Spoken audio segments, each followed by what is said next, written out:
현대물리학과 반야신경 15. 이번 회차는 뇌과학 두 번째 시간입니다. 7. 행복이란 무엇일까요? 우리는 왜 행복하다는 감정을 느끼게 되며 그와 같은 감정은 어디에서 비롯되며 또 무엇으로 행복의 기준으로 삼는가요? 우리가 느끼는 행복감은 저마다 다르고 또 무엇을 최고의 가치로 여기는지 사람마다 다르기 때문에 행복이란 무엇인가에 대한 정의를 내리기가 쉽지 않습니다. 루트 베인호프 교수는 행복감이 인생의 목표가 있고 없고에 좌우되지 않는다고 주장했습니다. 생명은 우연히 생겨나서 우연히 발달했으며 생명 자체에 무슨 목표가 있는 것이 아니기 때문이라는 것입니다. 인간은 기쁨의 감정들을 학문이나 예술, 권력, 명예, 경제적 이익이나 초월적 존재에 대한 기대감 등으로 행복감을 끌어올릴 수가 있습니다. 이러한 행복의 감정들은 뇌의 다양한 부위 활동 변화를 수반합니다. 전전 두피질의 활동은 음식을 즐겁게 먹을 때뿐만 아니라 금전적인 보상을 받을 때도 증가합니다. 우리가 행복하다는 감정은 이처럼 뇌에서 비롯됩니다. 우리의 뇌 속에는 약 1000억 개의 신경세포인 뉴런이 있고 각각의 뉴런은 수백에서 수만 개의 뉴런들과 서로 연결되어 있습니다. 뇌 속에 있는 수많은 뉴런들은 일종의 화학 물질인 신경 전달 물질을 분비하는데 우리가 매 순간 느끼는 다양한 감정이나 수많은 생각, 의식 등 뇌 속에서 일어나는 정신활동은 이러한 뉴런들 사이의 신경 전달 물질의 주고받는 과정에서 비롯됩니다. 뇌 속의 신경세포에서 분비되는 다소의 화학 물질들은 다양한 기쁨의 감정들에 관여하는데 대표적 신경 전달 물질은 도파민, 세로토닌, 그리고 노르아드레날린 등이 있습니다. 이와 같은 신경 전달 물질은 뇌 속에서 정보가 이동하는 수많은 경로를 제어하면서 우리의 감정과 생각, 의식, 마음 상태 등을 크게 좌우합니다. 이 물질들은 극도의 쾌락감과 행복감, 그리고 근거 없는 확신을 불러 일으켜서 주체할 수 없는 에너지를 만들기도 합니다. 이처럼 우리가 날마다 느끼는 기쁨과 슬픔 등 다양한 감정들은 뇌 속에 있는 수많은 뉴런들이 주고받는 신경 전달 물질에서 비롯되는 것입니다. 그러나 이와 같은 생물학적 행복감은 영원히 지속될 수가 없습니다.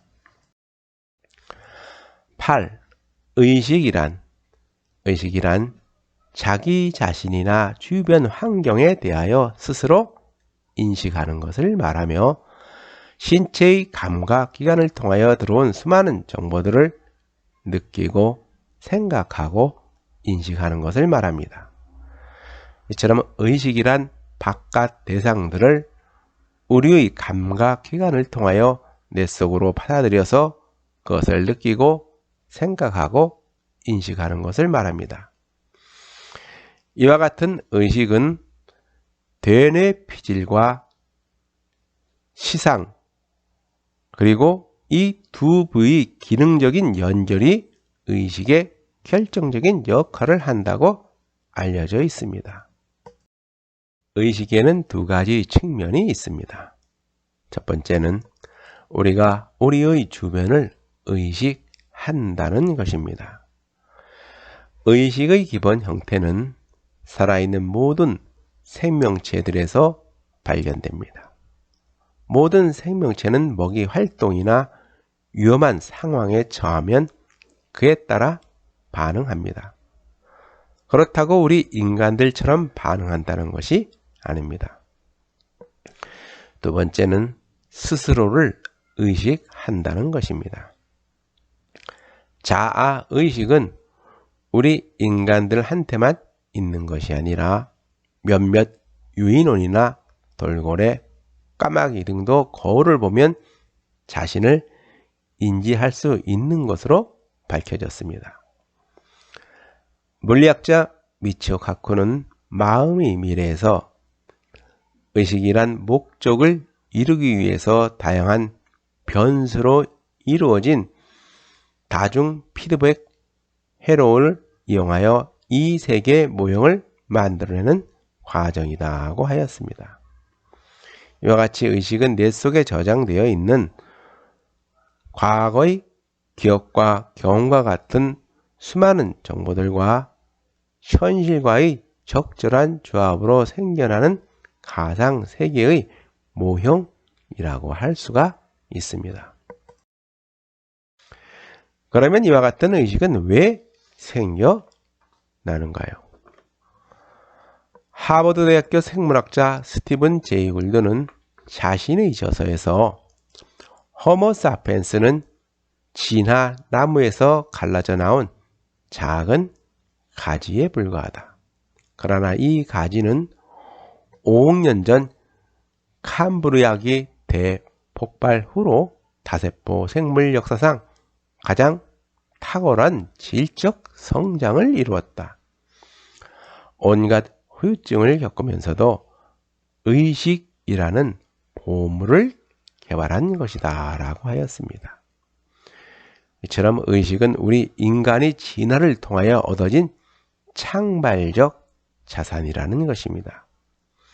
이와 같이 의식 그 자체는 우리 인간이 다른 동물들보다 높은 자리에 있게 하여준 뛰어난 능력이며 인간이 진화의 과정에서 얻어낸 창발적 자산이라는 것입니다.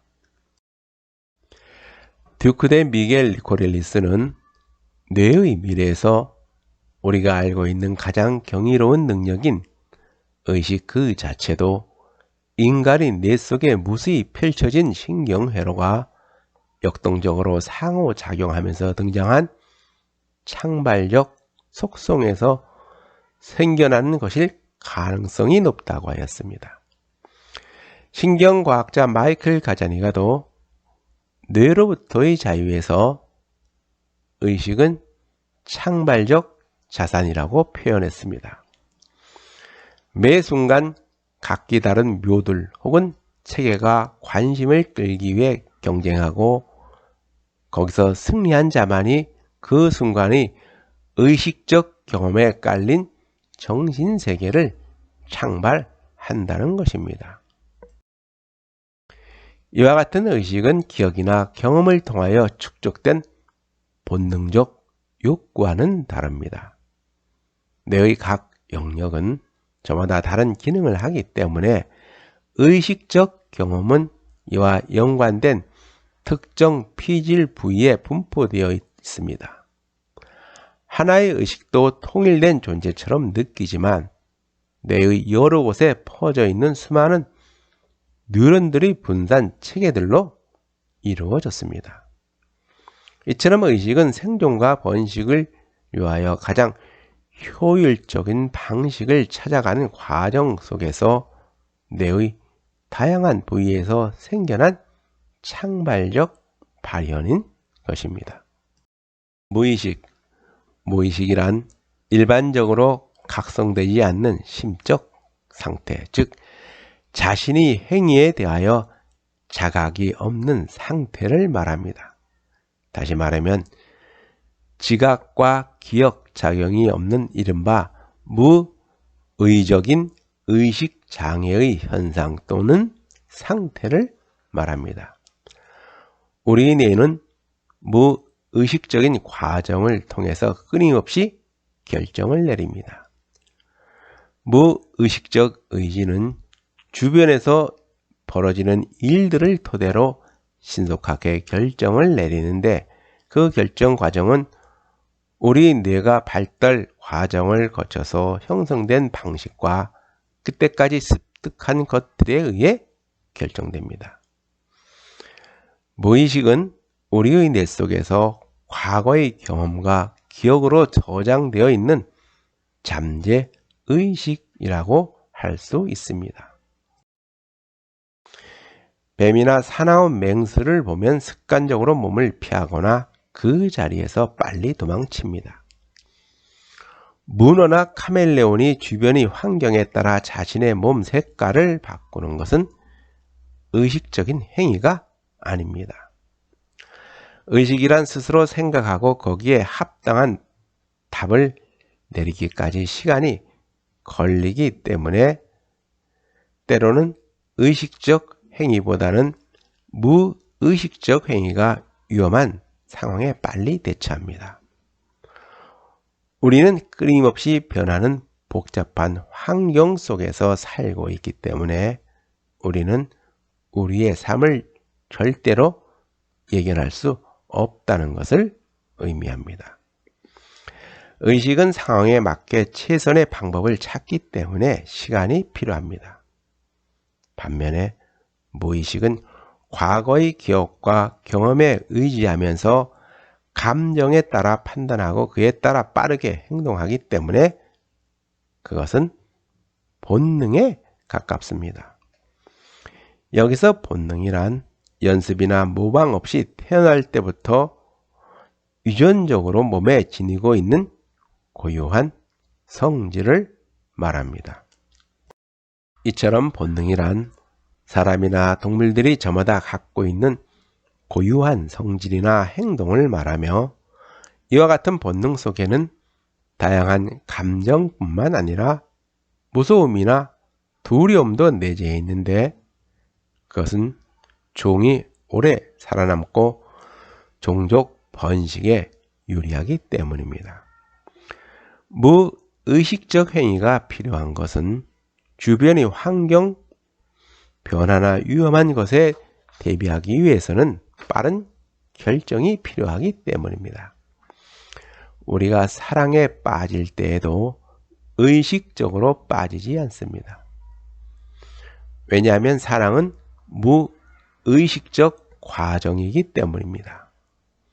시간이 경과하면 무엇이 옳고 그른지 사후 합리화 과정 후에 의식이 개입됩니다. 집단의식. 새와 물고기처럼 무리지어 군집 생활하는 개체들에게는 독립된 개체로 활동할 때보다 보다 나은 지능이 생겨난다고 합니다. 그것은 포식자들로부터 자신이나 집단을 보호하기 유리하기 때문입니다. 우리 인간도 집단 생활을 통하여 진화를 이루어왔고 그 집단이란 사회 속에서 자신의 정체성을 찾을 수가 있고 자아를 성취할 수 있습니다. 우리 뇌는 광범위하게 분산되어 있는 병렬 구조 시스템으로 이루어졌습니다. 뇌는 결정을 내리는 수없이 많은 부위들과 다양한 조직망들이 그물망처럼 서로 연결되어 있는 광활한 바다와 같습니다. 우리 뇌에는 모든 것을 자유롭게 결정 내리는 주재자가 따로 없다는 것입니다. 이처럼 우리 뇌는 컴퓨터의 연산 체계와 비슷합니다. 우리가 인터넷을 통하여 생각과 감정, 의식을 공유할 수 있으면 개미나 벌처럼 개인이라는 의식을 버리고 집단 의식으로 살아가게 될 수 있을 것입니다. 그러므로 미래 인터넷을 통하여 생각과 감정, 의식을 공유할 수 있으면 마음이 인터넷이란 브레인넷으로 우리는 하나라는 공동체의 의식을 갖고 살아갈 수도 있게 될 것입니다. 9. 영원한 삶, 불사의 존재. 노화란, 과거에는 노화란 지극히 자연스러운 현상이고 죽음은 피할 수 없는 운명이라고 생각했지만 오늘날 과학자들은 노화나 죽음이라는 것도 무지에서 비롯되는 것으로 인식하고 그와 같은 것도 능히 극복할 수 있다고 믿기 시작했습니다. 만약 노화를 멈추거나 젊음으로 되돌릴 수 있다면 이는 영원히 사는 불사의 존재가 된다는 것을 의미합니다. 지난 10년 사이에 새로운 노화 이론이 출현하여 널리 수용되면서 여러 가지 의견들이 하나로 통합되고 있습니다. 기본적으로 노화는 유전자 및 세포 수준에서 오류가 누적되어 나타나는 현상입니다. 세포가 나이를 먹으면 DNA에 오류가 쌓이고 세포 조각에 불순물이 축적되면서 기능이 떨어집니다. 그리고 세포의 기능에 장애가 발생하면 피부는 늘어나고 뼈가 약해지며 머리카락이 빠지고 면역 체계도 약해지다가 어느 임계점에 도달하면 신체 기능이 완전히 정지합니다. 간단히 말해서 죽게 된다는 것입니다. 사실 세포는 자체적으로 오류 수정 기능이 있습니다. 그러나 시간이 지나면 여기에도 오류가 쌓여서 노화가 더욱 빠르게 진행됩니다. 기존의 노화 방지는 유전자요법이나 새로운 약을 이용하여 세포의 자체 수리 기능을 강화한다는 개념이었지만 나노 기술이 충분히 발달하면 나노봇을 이용한 방법을 생각해 볼 수 있습니다. 이 미래형 기술의 핵심은 원자 크기의 기체인 나노봇입니다. 나노봇은 혈액순환을 조절하고 암세포를 퇴치하며 노화에 따른 손상을 복구하여 영원한 젊음과 건강을 유지해 줍니다. 원래 우리 몸 안에는 면역세포라는 천년 나노봇이 존재하여 혈액순환을 제어하고 있습니다. 그러나 이들은 바이러스와 이물질을 퇴치할 뿐 노화 과정 자체를 막지는 못합니다. 분자 또는 세포 수준에서 노화 과정을 막거나 되돌릴 수 있다면 인간은 영원히 살 수 있다는 것입니다. 이런 관점에서 볼 때 나노봇은 혈액순환을 감시하는 일종의 면역 세포인 셈입니다. 이들은 암세포를 퇴치하고 바이러스를 무력화시키며 세포 찌꺼기와 돌연변이를 깨끗하게 청소해 줍니다.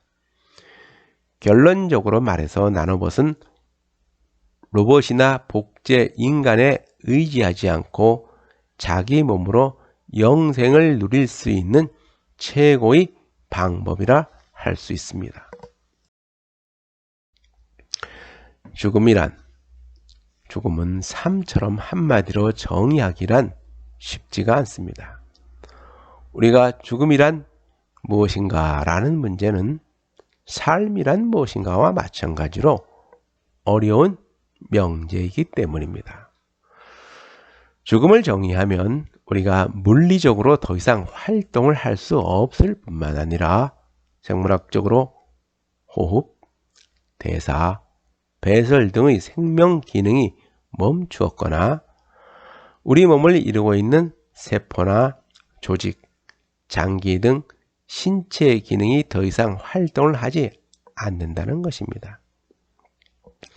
물리적 활동이든 생물학적 기능이든 이 모든 것은 우리의 뇌에서 비롯됩니다. 의사들은 수백 년 전부터 우리가 죽었다는 것은 뇌의 활동이 멈췄다고 합니다. 다른 말로 뇌의 기능이 멈췄다는 것입니다. 우리는 죽음을 왜 가장 슬퍼하고 두려워하는 것일까요? 죽음은 그 무엇과도 바꾸거나 대신할 수가 없으며 또한 자신이 갖고 있는 모든 것과 영원한 이별을 해야 하기 때문입니다. 자신이 가장 사랑하는 모든 것과 다시는 함께하지 못하기 때문에 죽음을 가장 두려워하는 것입니다. 이와 같은 죽음에 대한 공포와 두려움을 피할 수 있는 방법은 죽음을 대신할 만한 보다 나은 가치 있는 것을 찾거나 아니면 죽음 자체를 피하는 것입니다. 오늘날 죽은 사람을 다시 살려낼 뿐만 아니라 노화도 되돌릴 수 있다고 믿는 사람들이 있습니다. 그들은 인간이 숨을 거둔다는 것은 영혼을 내보내는 것이 아니라 단지 뇌가 활동을 멈춘 것이라고 주장합니다. 그들이 있는 곳은 아리조나의 스코츠데일에 있는 알코 생명 연장재단 본부입니다.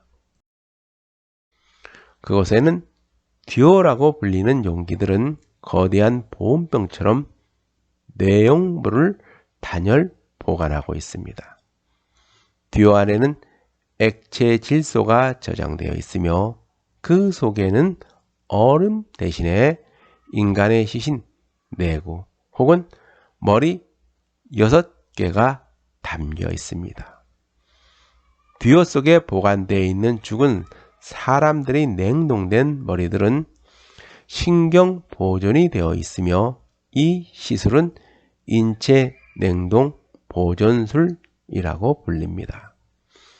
알코 회원들은 과학 기술의 진보는 인간으로 하여금 지금은 불가능해 보이는 것들을 성취할 수 있게 해줄 것이라고 믿고 있습니다.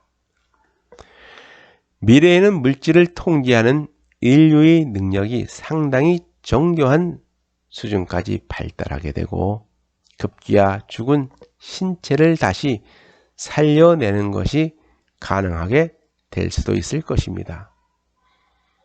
그러면 죽음에 대한 새로운 정의가 필요하지 않을까 싶습니다. 죽음도 자연의 일부로 받아들일 것이냐, 아니면 죽음 자체는 피할 수 없는 운명이 아니라 무지에서 비롯된 것인가를. 우리는 다음과 같은 2가지 질문을 할 수 있습니다. 우리가 존재하는 이유는 무엇인가? 내가 존재하는 이유는 무엇인가? 그것이 삶과 죽음의 본질적인 문제입니다. 10. 뇌기계 인터페이스. 최근 들어서 뇌를 연구하는 과학자들뿐만 아니라 세계 여러 나라의 대학이나 연구소, 기업체에서는 뇌기계 인터페이스에 관한 많은 관심을 갖고 새로운 장비 개발을 위해서 활발히 연구 중입니다. 우리 뇌 속에 있는 신경세포들은 전기를 띠고 있습니다. 일반적으로 전자가 가속되면 전자기파를 방출합니다. 우리 뇌 속에서 진동하는 전자도 일종의 라디오파를 방출하고 있습니다. 그러나 이 신호는 강도가 너무 약해서 다른 사람에게 전달되지 않을 뿐더러 설사 전달된다고 해도 아무런 영향을 주지 않습니다. 그러나 컴퓨터는 뇌 속에 흐르는 미세한 전자기파를 해독할 수 있습니다. 지금 과학자들은 뇌전도 스캔을 통해 사람의 생각을 대략적으로 읽을 수 있습니다. 즉, 컴퓨터가 우리 뇌에서 일어나는 전기 신호를 해독하여 우리의 생각을 읽을 수 있다는 것입니다.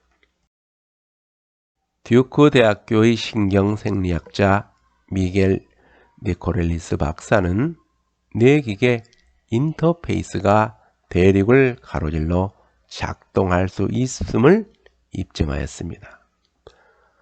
그는 뇌에 칩이 삽입된 원숭이를 발로 밟아 돌리는 바퀴인 트레드밀에 세워놓고 칩에 연결된 전선을 인터넷에 연결했습니다.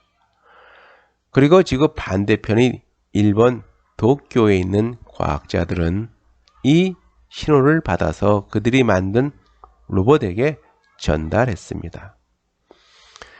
미국 노스캐롤라이나에서 트레드밀을 돌리며 걸어가는 원숭이의 몸 동작이 일본에 있는 로봇을 통해 똑같이 재현된 것입니다.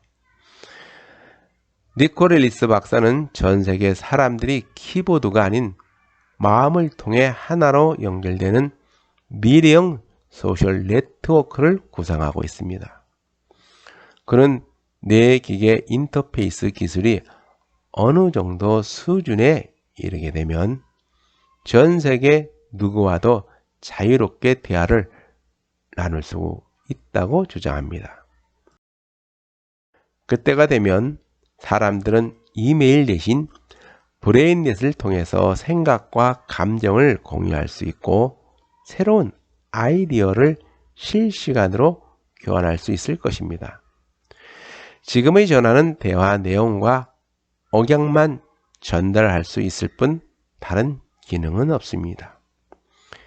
영상 통화는 통화 대상의 몸짓까지 볼 수 있으므로 전화보다는 조금 낫습니다. 그러나 브레인넷 통신은 대화의 저변에 깔린 감정과 묘한 뉘앙스, 그리고 상대방이 숨기는 감정까지 전달됩니다. 미래의 인류는 타인의 생각과 느낌을 공유하면서 지금보다 훨씬 더 친밀감을 느끼며 살아가게 될 것입니다. 브레인넷은 문명 자체를 바꿔 놓을 수도 있습니다. 과거에도 새로운 통신 수단이 등장할 때마다 새로운 시대로 접어들곤 했습니다.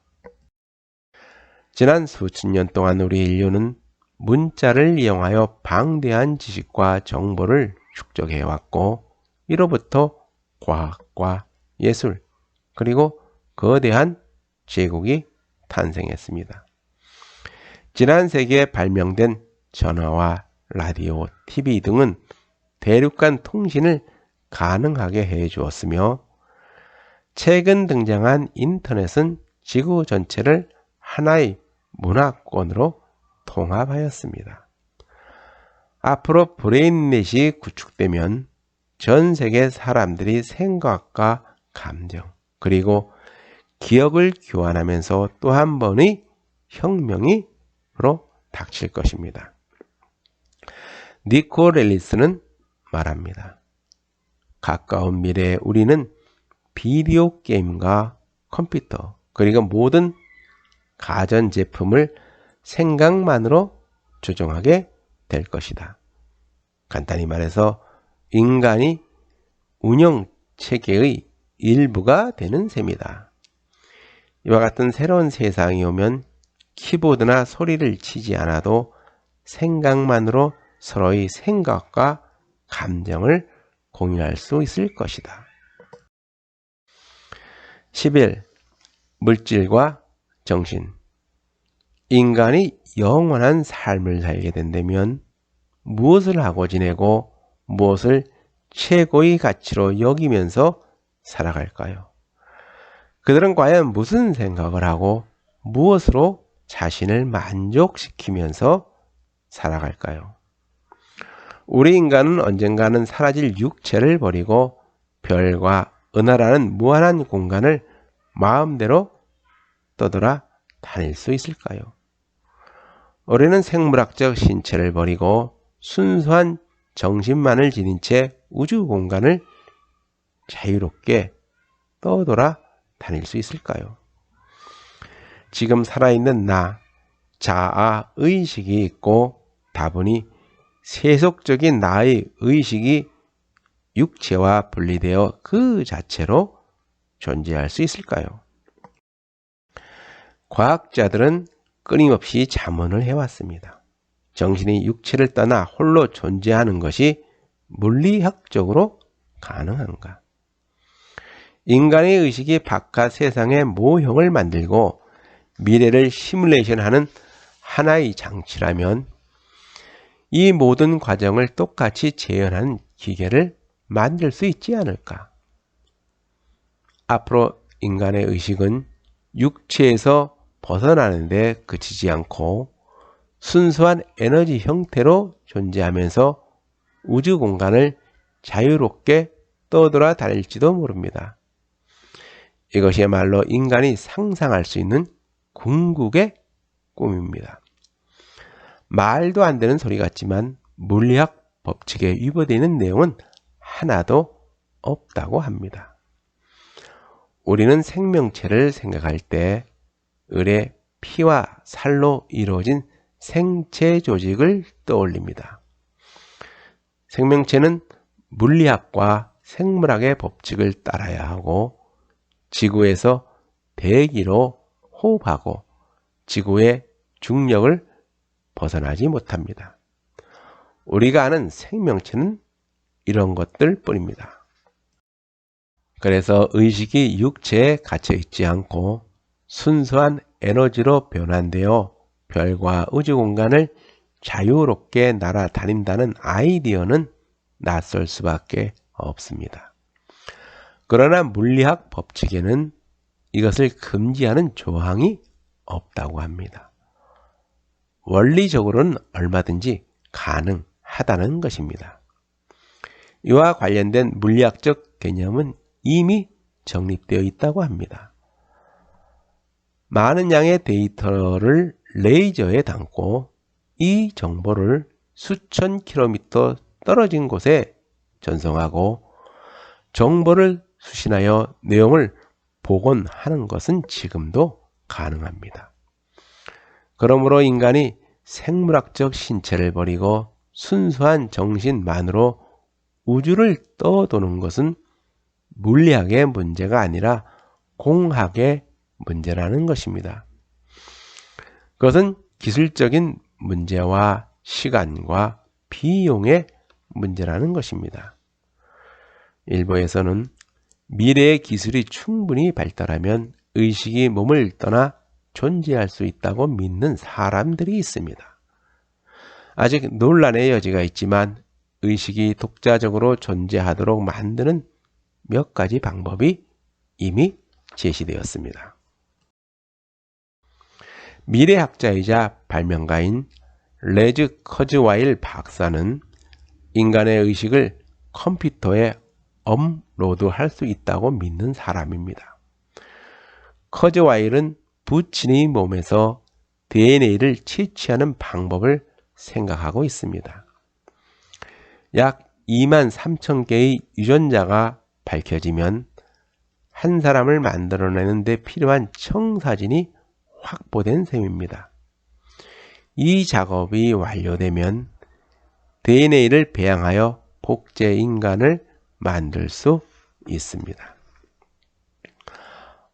어드밴스드 셀 테크놀로지의 로버트 란자 박사는 사람을 비롯한 영장류는 아직 복제된 사례가 없지만 그것도 시간 문제일 뿐이라면서 몇 가지 기술적인 문제만 해결되면 사람도 복제할 수 있다고 장담했습니다. 여기까지는 비교적 쉬운 부분에 속합니다.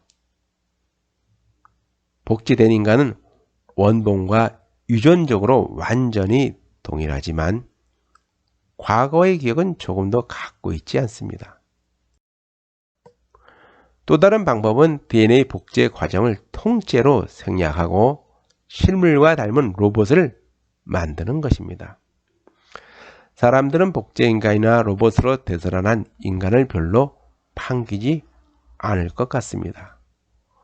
벌사의 존재가 되길 원한다면 몸을 얼리고 세포를 파괴하는 대신 커넥톰에 의지하는 쪽이 훨씬 현명합니다. 이 시나리오에서 당신이 내의 모든 신경, 연결망 데이터는 컴퓨터 하드 드라이브에 저장되어 있습니다. 당신의 영혼이 정보로 환원되어 디스크에 보관되어 있는 것입니다. 그 후 미래의 어느 날 누군가가 당신의 커넥텀을 찾아서 복제 인간을 만들거나 트랜지스터에 옮겨 심으면 당신은 생명을 되찾게 될 것입니다. 12. 인간의 미래. 양자역학을 이용한 컴퓨터공학, 나노기술, 생명공학, 인공지능의 발전으로 인간이 신과 같은 능력을 갖게 된다면 인류의 문명은 어떻게 달라질까요? 지난 인간의 역사를 돌아보면 오늘날 우리는 과거 그 어느 때보다 가장 중요한 시기에 살고 있습니다.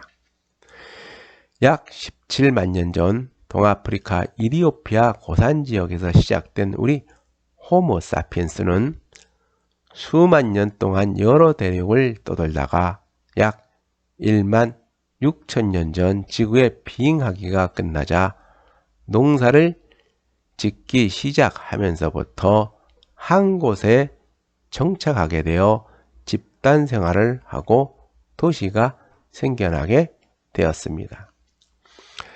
7, 8천 년 전 가축을 이용한 농사법이 개선되자 여분의 식량으로 부를 축적하고 새로운 기술과 문자를 개발하여 고대 문명을 탄생시켰습니다.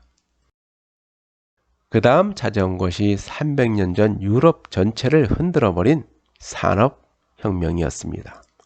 산업혁명은 자연에 숨겨진 법칙을 찾아내어 그것을 이용하면서부터 시작되었습니다. 20세기에 들어서는 중력과 전자기력, 핵력을 이용한 여러 가지 기술들은 수천 년간 이어져 온 우리의 삶을 송두리째 바꿔 놓았습니다. 이제 인공태양을 이용하면 에너지는 무한정 쓸 수가 있게 되고 양자 컴퓨터가 개발되면 한층 더 발전된 정보 산업의 시대로 접어들게 될 것입니다. 과학은 수천 년간 이어져 온 신분 제도를 무너뜨렸으며 수많은 질병과 굶주림의 고통에서 벗어나게 하였습니다. 그리고 인간이 가장 꿈꿔왔던 생명 연장의 꿈도 어느 정도 이룰 수가 있게 되었으며 이제는 영원한 삶을 사는 불사의 존재로 되기를 바라고 있습니다. 그것은 물리 법칙에 어긋나는 것이 아니기에 과학자들은 시간과 비용의 문제일 뿐 미래의 언젠가는 그 꿈이 반드시 이루어질 것이라고 굳게 믿고 있습니다. 이 모든 것을 가능하게 한 것은 과학의 힘입니다. 과학은 결코 멈추는 법이란 없습니다. 2100년이 되면 인간은 과거 두려움과 경배의 대상이 되었던 신들과 거의 같은 능력을 지니게 될 것이라고 합니다. 미래의 컴퓨터는 마음으로 물체를 움직이게 하고 생명공학은 새로운 생명을 창조하고 우리가 원하는 대로 수명을 늘려줄 것입니다. 또한 나노기술은 물체의 형상을 마음대로 바꿀 수 있게 하고 무에서 유로 많은 것을 만들어 줄 것입니다. 이와 같이 우리 미래는 인간의 지혜와 욕망이 낳은 과학이란 지적 도구를 통하여 전혀 다른 낯선 모습으로 나타나게 될 것이며 그것은 우리가 예상하지도 못한 상상 속의 세계를 현실의 세계로 만들어주게 될 것입니다. 인간의 미래는 과학이란 지적 도구가 우리를 이끌어 가게 될 것이고 이와 같은 과학이라는 것도 결국 마음에서 비롯되는 것이니 자신의 마음을 다스릴 줄 아는 자가 미래를 다스리게 될 것입니다.